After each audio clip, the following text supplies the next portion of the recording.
কোন পীর তার মুরিদদের জান্নাতে নিতে পারবে কিনা, অন্য কোন পীর পারবে কিনা জানি না। রাসূলুল্লাহ সাল্লাল্লাহু আলাইহি ওয়াসাল্লাম সাহাবীদের বলেছেন যে দেখো, তোমরা যদি আমার এই কথা না শোনো, কিয়ামতের দিন আমাকে বলবা যে ইয়া মুহাম্মদ আনকিযনি, বুখারীর হাদিস, আমি বলবো আমি পারবো না তোমাদের বাঁচাতে, তোমাদের তো বলে আসছিলাম। এই হলো সব পীরের বড় পীর মুহাম্মদ রাসূলুল্লাহ সাল্লাল্লাহু আলাইহি ওয়াসাল্লামের কথা।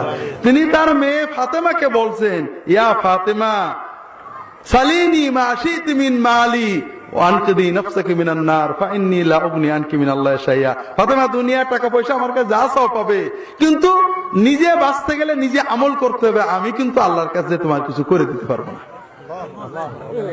আমরা মনে করি নবী শাফাআত করবেন, খুব ভালো করে বোঝেন, নবী শাফাআত করবেন, নেককাররা শাফাআত করবে, আমরা মনে করি এরা আমাদের তরাই নেবে। আসল দয়ালুকে ভুলে গেলাম। সবচেয়ে বড় দয়ালুকে আল্লাহ। নবী, আল্লাহ দয়া করে নবীকে অনুমতি দেবেন যে অমুক অমুককে নাও, এই ক্যাটাগরির নাও, তখন নবী শাফাআত করবে। নবী ইচ্ছা মতো করতে পারবেন না, কথা বুঝতে পারেন না? আর আমরা যাদের পীর বলি তারা আদৌ জান্নাতে যাবেন, এই কথা কি আছে নাকি? আমি একদিন বলছি কোথায় যেন ওয়াজে, যে আমার ফুরফুরা দাদা হুজুর জান্নাতে গেলে আমিও যাব।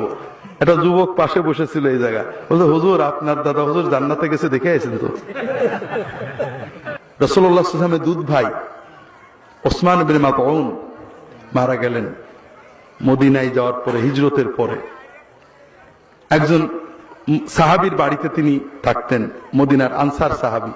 ওই মহিলা কাঁদছেন, মনে মনে আফসোস করছেন, শাহাদাতে আলাইকা ইয়া আবাল আকদাম লাকাদ আকরামাকাল্লাহ, আমি সাক্ষ্য দিচ্ছি নিশ্চয় ওসমান আপনাকে আল্লাহ সম্মানিত করেছেন, কবরে আপনি সম্মানে আছেন, মর্যাদায় আছেন। রাসূলুল্লাহ সাল্লাল্লাহু আলাইহি ওয়াসাল্লাম তাকে প্রশ্ন করলেন, ওমা ইদরিক, তুমি কি করে জানলে যে মরার পরে এখন সে সম্মানে আছে? আমাদের হুজুরা জানে না, চোখ বুঝলে তো কবরের সব কথা বলে দিতে পারে। হ্যাঁ, সাহাবী বলছেন, ইয়া রাসূলুল্লাহ লা আদরি, আমি জানি না যে কবরে তিনি কেমন আছেন, তবে তার মতো একজন নেককার, তাকে যদি আল্লাহ সম্মানে রাখেন, রাখবেন কার? বুখারীর হাদিস, রাসূলুল্লাহ বলেন, আমা ওয়াল্লাহি ওয়া ইন্নী রাসূলুল্লাহ ওয়া ইন্নী আরজু লাহুল খায়র ওয়া লা আদরি মা ইয়াফআলু বি ওয়া লা বিকুম। আমি আল্লাহ রাসূল হয়ে বলছি, আমি তার জন্য ভালো আশা করছি, আল্লাহ না জানালে আমিও বলতে পারি না, আমিও জানি না আমার এবং তোমাদের শেষ অবস্থা কি হবে, এটা আল্লাহর হাতে। কার হাতে? এই জন্য বড় কষ্ট লাগে ভাইরা, পীর মাশায়েখদের সোহবতে যেতে হয়, নিজের ভিতরে ঈমানকে তাজা করতে, আমল শিখতে। এইটা সুন্নাহ সম্মত। আর আপনি যদি মনে করেন পীরের আমলে আপনি নাজাত পাবেন, এটা শিরক। একজনের আমলে আরেকজনের, কেউ কারণ নাজাত দিতে পারে না।